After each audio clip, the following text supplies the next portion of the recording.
Hi, I'm Hauke from Little Adelaide Catering. Today we're gonna make spinach and cream cheese triangles with Pampers Phyllo pastry.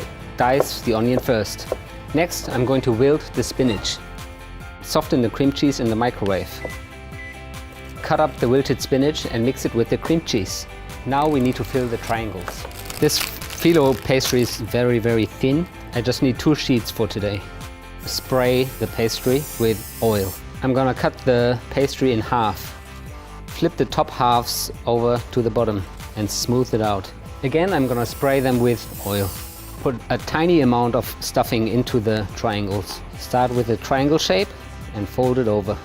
And again, until you reach the end of the pastry. Cut this bit off for nicer presentation. Now we have to put them on an oven tray, brush them with butter and garnish them with sesame seeds.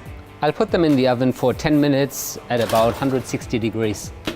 They're nice and golden. I'm gonna place them on a platter to be served. I'm gonna put a nice fresh piece of parsley for garnish on the platter as well. There you have it. These are our spinach and cream cheese triangles. They are a bit time consuming to make, but it's definitely worth it because they're a very popular item at any party.